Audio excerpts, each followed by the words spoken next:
some milk. Jerry's my pookie. There's a pookie in the head all the time. In my head. But I'm not embroidering. Cheating. So hard. Alright, on my mind. Hola Mi Gente. We're back again on another episode of Raices NYC. Yes. And on this episode, we have Van. Vans. yes, Van. Vans, do you want to tell our viewers a little bit about you? My name is Van. I use they, she pronouns. I currently am doing a lot of crafting / embroidery work. I have my little embroidery page called Semillas de Nopal. I'm a researcher, community organizer, friend, cat mom.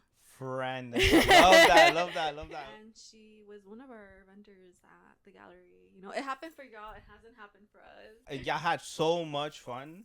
I bought so much stuff. Thank you. Van sold out. Thank you. But how do you feel about the upcoming event?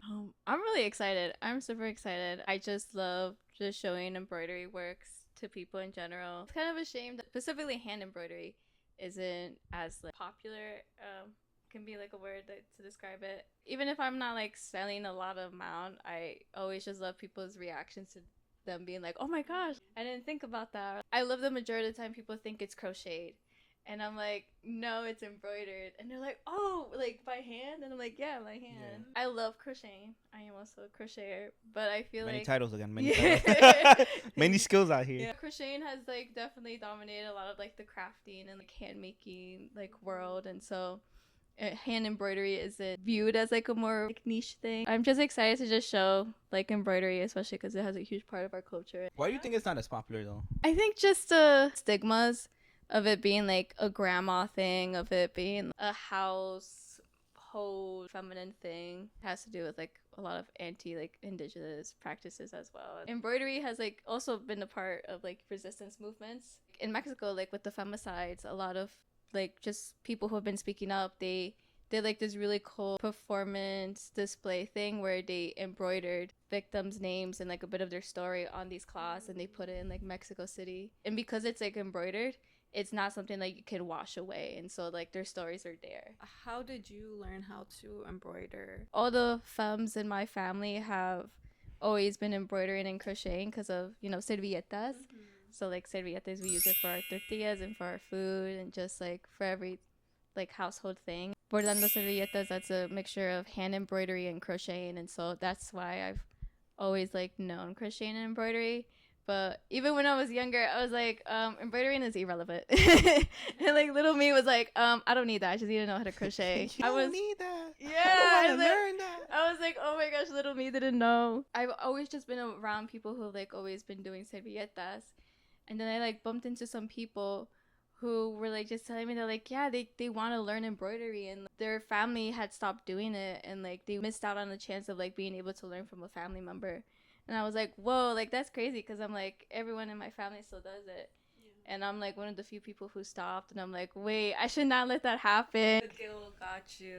No, literally, the guilt literally did get to me. And I was like, damn, like why did I stop? Julio's question is like, why did it stop? It's just because I feel like, you know, everybody's hustling, we're on our daily grind. We barely have time for hobbies. So that's kind of why it dies down.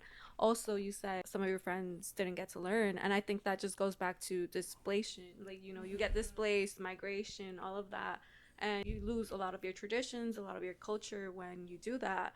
So that's also another reason why I feel like that, crochet and sewing and all of these activities have been decreasing over the years. Embroidery, like there's so many different styles, there's so many different techniques. Each culture, each region has their own style. Even in Mexico alone, there's so many different styles. Yeah.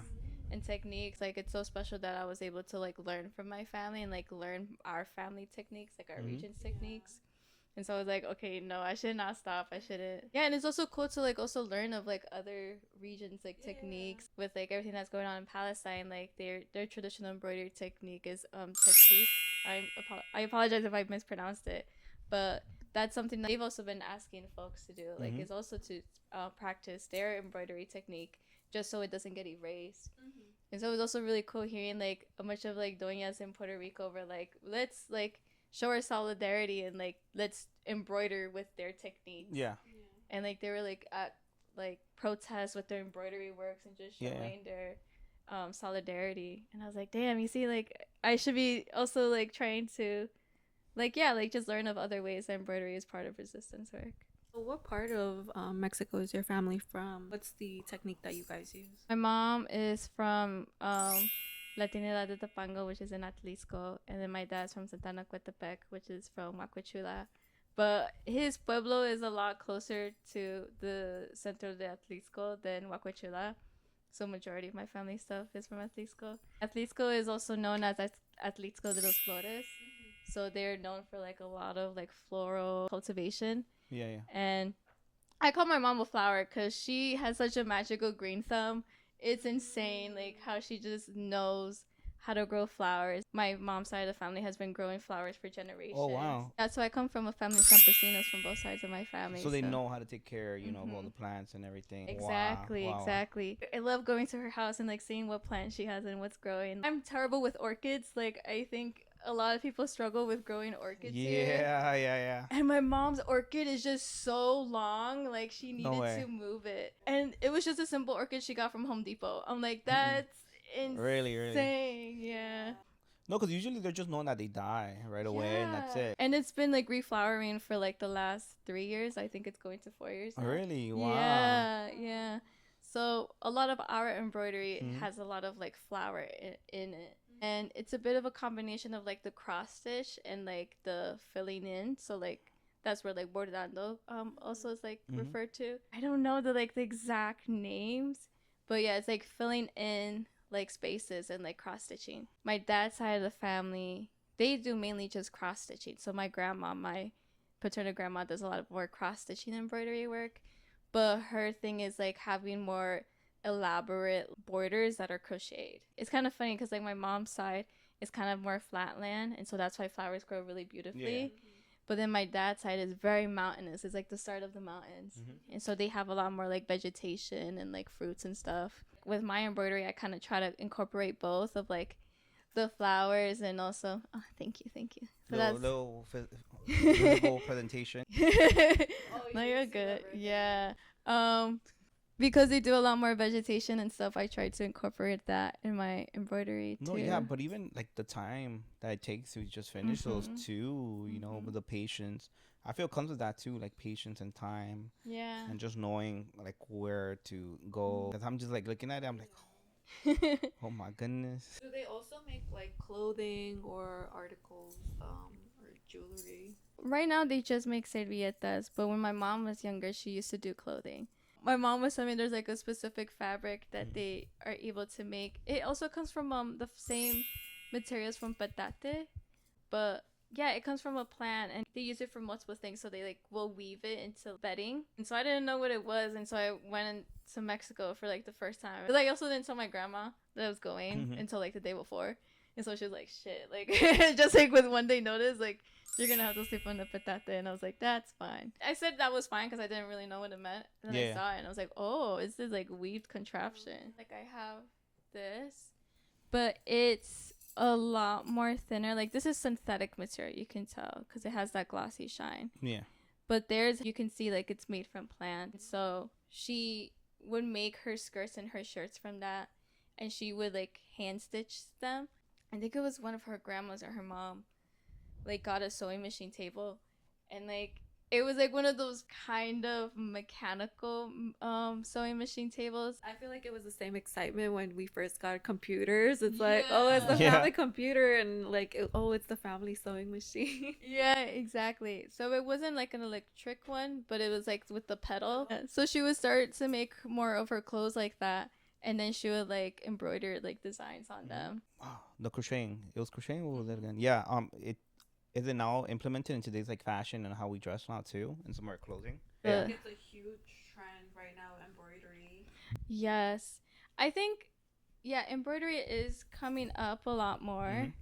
I mean, not as much as crocheting, I would say. I feel like crocheting is definitely dominating like the fashion industry, which is also really cool to see. I think just seeing how people can be like very creative with like different materials. But embroidery, what's dominating the fashion industry right now is more machine embroidery, which makes sense, and I can see why. It's just a lot quicker, and also with fast fashion it just makes more like economical sense. But like I was saying, there's something just so special about hand embroidery. There's histories to it. There's like familial like lineage involved in it. Yeah. There's blood, sweat, and tears. Yeah, exactly. The number of times I poked my finger with a needle and just I started know bleeding. Everything you get on Sunday, it has a story. Exactly. The day before, like they were trying to interrupt you, like, you don't see what I'm doing. I think what's also unique about hand embroidery is that like there's no stitch that's exactly the same,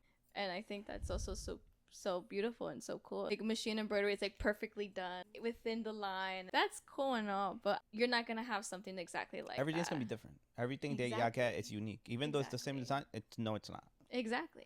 And I love that. How do you feel when people they purchase it and they have it? Like, how do you feel? Like, oh, I remember when I did that one, or like what happened when I did this one? Like, yeah, oh my gosh, it makes me so happy. It makes me so excited, especially if it's someone else from like the community and like the diaspora. I've had a couple people come up and be like, oh my gosh, like I used to do this when I was younger, and I was like, well, you should start again. Like, yeah. People around me kind of like inspired me to get back into it. So I kind of hope like if there's someone who stopped or like wanted to learn, like they get like inspired to you were saying the same thing. Oh, I used to do this when I and someone told you, why don't you? I was like, damn. In the future, where do you plan on getting with with what you're doing right now and the embroidering and all of that? I think I want to do clothing more.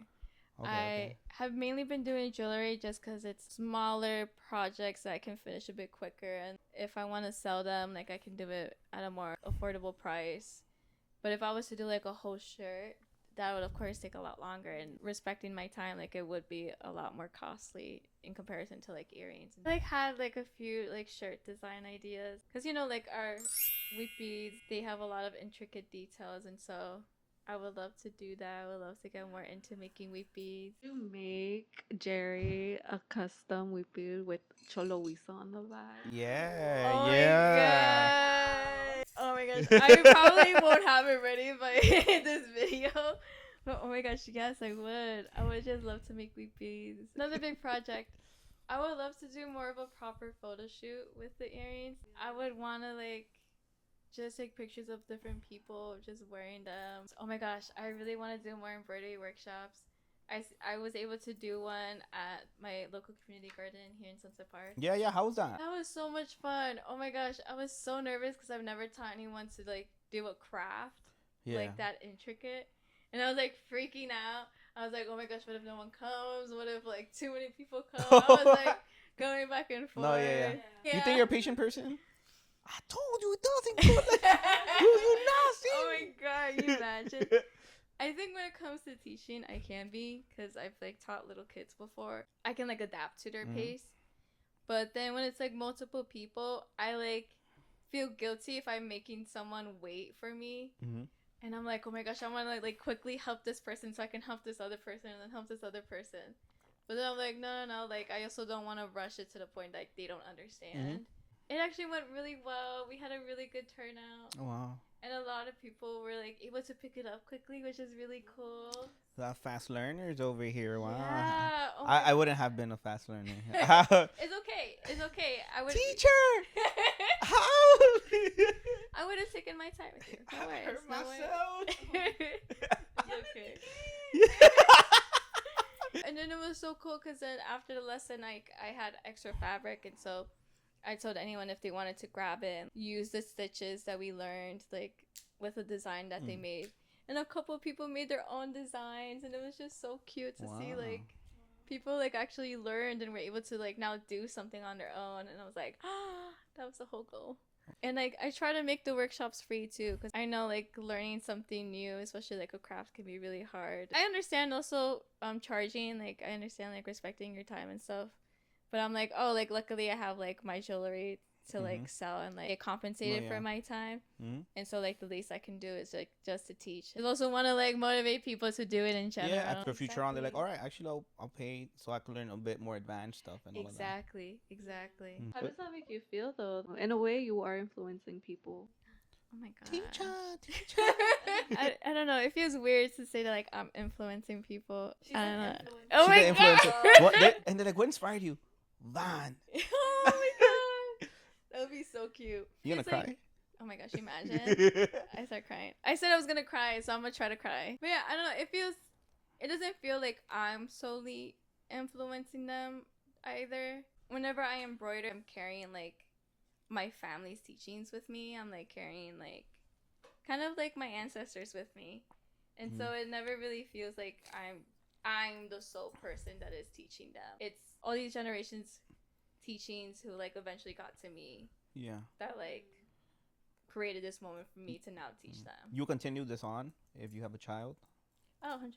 Yeah, like learn how to walk. No, learn how to embroider before you can walk. You learn how to embroider. You're gonna use those hands. Exactly. I always agree with that. I always carry my ancestors with me, but I also say I am my ancestors' wildest dreams, because in your case, who would have thought that you would be teaching a class for embroidery and like stitching and all of this? So would you agree with that statement that you are, living proof of that? Yeah. No, definitely. I think also like learning more about my family history. So my mom like randomly told me when I was like 19 or 18, like my grandmother was an indigenous woman. And I was like, huh? How have you never told me this my entire life? Like, I'm so confused. Yeah. Then I thought she was like joking around because the way she like talked about her experience, she was like, yeah, like she spoke a different language. Like they refer to it as like Mexicano. But she was like, but it's also called Nahuatln. Then she started speaking it, and I was like, what the fuck? Like, I've never heard she speak this my entire life. Yeah.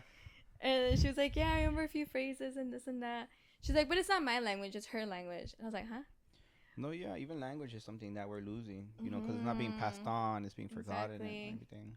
Exactly. And so, like, just learning that like, my grandmother was kind of forced to stop teaching like our indigenous languages and traditions and cultures really upsetted me. I also understand that like, Mexico also had like really tough like policies of like the forced elementary school systems of like they had to speak in Spanish and they had to like teach in Spanish, and how you were discriminated a lot if you were speaking like native languages. And like learning that, I was like, oh, okay, now I kind of have this responsibility of like, okay, now what do I do with this information? I've been slowly like learning a bit more of our heritage and like just my like family lineage, and like that's why I was like, oh my gosh, wait, embroidery has like a lot more deeper meaning. Indigenous communities have been using it to like display their cosmologies and their connection to the land. And even though my mom didn't always know that she came also from indigenous people, she always knew she came from the land. Yeah.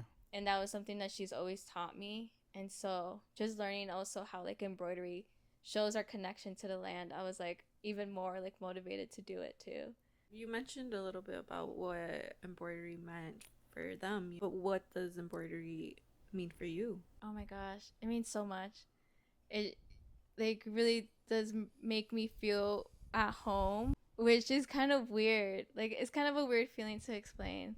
Of like, I just feel at home, I feel at ease. So like, I'm just looking at my embroidery work right now. So that's why I keep looking right here. Yeah, I'm like staring at it. We're all just looking at it. And like, I also have a very strong connection to the land. And I'm lucky that my mom has also such a very strong spiritual connection to it. So she's always taught me about it. And that's why my whole relationship to the land is really strong because of her. And so I'm like able to explore now more independently, like my connection to the land through embroidery as well. And so like a lot of the things I embroider is like a lot of the things that my family has cultivated. How did you think about was the name Semillas de Nopal? Yes. Oh my gosh, that was such a long process. Oh my gosh, I was like telling Jerry, I'm like, I don't know what to call myself. Oh my god, what do I call myself? Your name is so cool, Cholo Weasel. I was like, I don't want to be basic. I don't want to just be like embroidery by Van. So when my mom and I kind of learned more about like my grandma's history and her being an indigenous woman and stuff, we also kind of went through like this little identity shift of like, okay, now how do we like view ourselves? And my parents have always viewed themselves as like campesinos. I also like pride myself in saying like I come from a family of campesinos because that also has a very rich history. Indigenous folks were able to keep their traditional practices under this guise of the word campesino. And so a lot of campesinos like have spiritual cosmology that was brought to them by indigenous peoples. But they sort of also like blended in like, a bit of other cultures and stuff. Like from other indigenous groups, or like trying to like figure out how to like, hide their spirituality from the Spaniards. So like that's why like Catholicism in the pueblos is very different. It's kind of called like folk Catholicism because they use native deities. So like that's why like Guadalupe is also like really popular. Yeah. Because of Catolique. Growing up too, we were always called like like derogatory slurs like cara de nopal and stuff like that. And my mom and I were like, we should just claim that. Yeah, we should just claim that. Claim that nopal. Exactly. Right. Exactly. My mom and I just call ourselves nopales beyond like just being Mexican or just beyond being campesinos. I always love that. Like whenever I like send her a picture of me or like I'm like, look what I'm doing. She's like, oh my gosh, mi nopalita. Like look at them doing their thing. That's not adorable. And so I was like, oh my gosh, Dor, like I should use that. Like I should use nopales. And then because I was also learning how to like embroider with beads and stuff, I was like, oh, like the beads that I was using is called seed beads. And so I was like, oh my god, these are seeds. And so I should just be calling myself Semillas de Nopal. You're like, nopal. You looked at Jerry. Exactly. No! Oh my gosh, I was actually at his work when I had it. It's a really good name. When I saw, I was like, whoa, okay. You touched on Nahuatl, but do you know how to speak it? Well, she always told me keshki, which means like how much. So if I'm like come back home and I'm like, oh my god, look mom, look what I bought. And she'll be like keshki, and I'd be like, oh, like $20. And she'll be like, damn, that's a steal. I was like, I know, right? Notoka means my name is. Wow. So like Notoka Van. Damn, my mom's gonna be mad at me. Wow.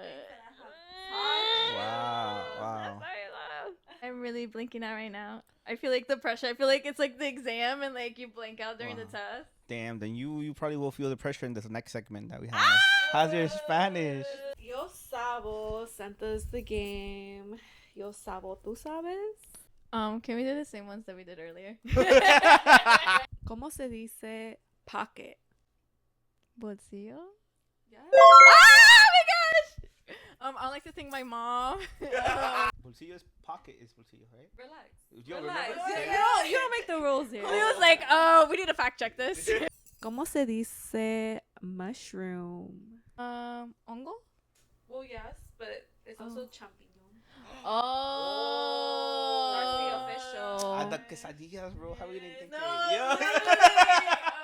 ¿Cómo se dice hollow? Or like Hueco. Yeah. Hey! We don't play over here. Okay, whatever. The one word I also knew pretty well. ¿Cómo se dice embarrassed? He's sweating, bro. It's not that. Embarazado. Embarazado. Ma, es que estoy. Pena. Oh, sorry. Penación. No. Like penation. Penation. Oh my God, Jerry is dying. Wait, yo. It's avergonzado. Avergonzado. Wow. ¿Cómo se dice fountain? Fuente. Yeah! Give her a hard one, bro. Oh, okay. ¿Cómo se dice century? Siglo. Yeah. Oh, like cheating at. Like. So we're all a little bit of yo sabo and no sabo. Yeah, we are definitely. All right, so we're entering our last segment. It's a little segment that we call Spooky Scary Time or Paranormal Activity Time. Do you have an instance where something like that happened to you? Oh my gosh. So growing up, I like moved around a lot throughout New York. I was originally born in the city, so don't hate me. She a city girl. City girl. My bitches popping. Sorry, not sorry, Jerry. We lived in Brooklyn. We lived in Sunset, but then we moved in Staten Island. We literally lived there for like 6 months. But in Staten Island, we lived like in this house. And across the street, like directly across the street, was like this other house. And like I never seen anyone there.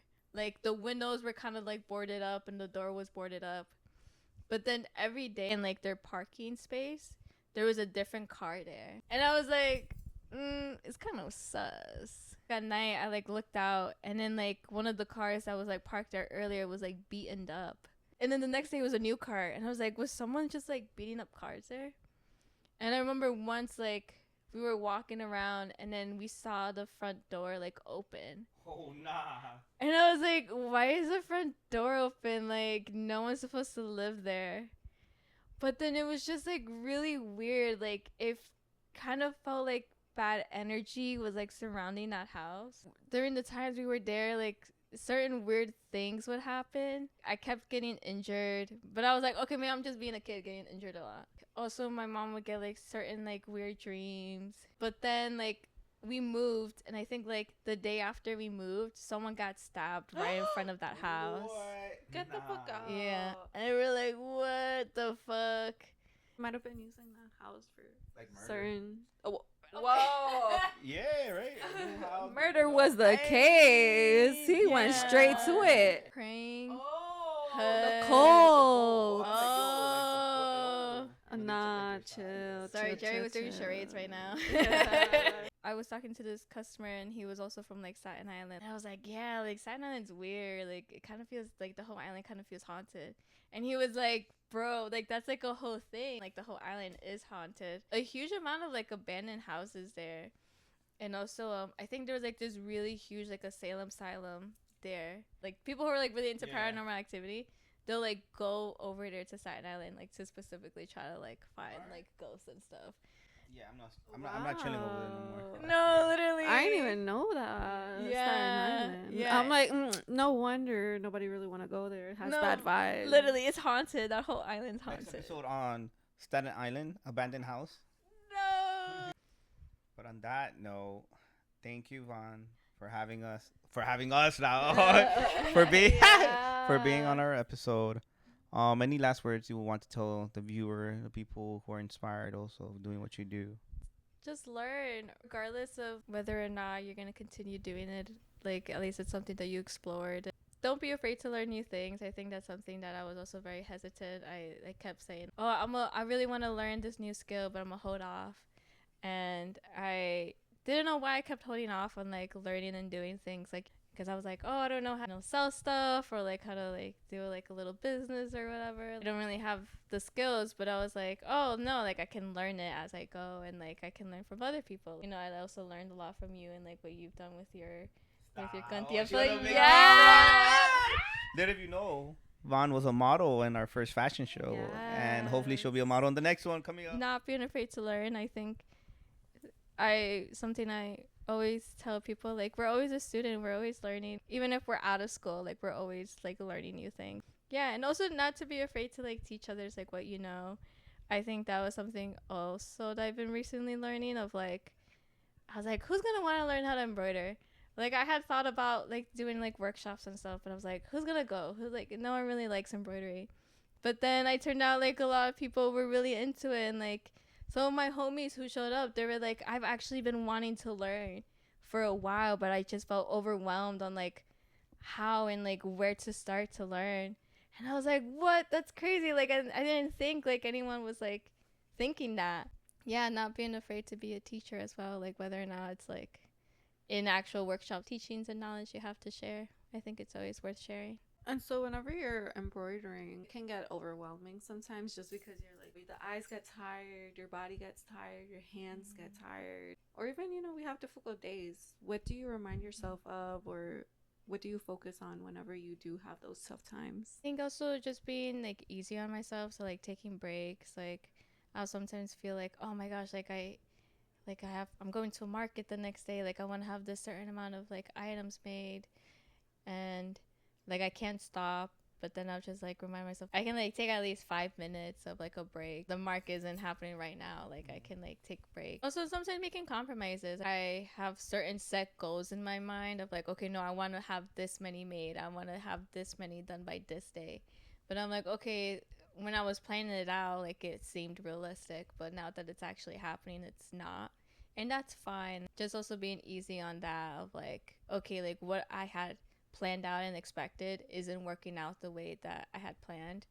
And that's fine. Like, you know, things happen, life happens. And even sometimes with designs, like the way that I envision designs doesn't exactly come out the way I planned. But then it's also kind of nice. I'm sometimes surprised of like, oh, it's not exactly what I planned, but it's like a version of that. And I think it's still really beautiful. On that note, we're done. Bye. Bye. Yay!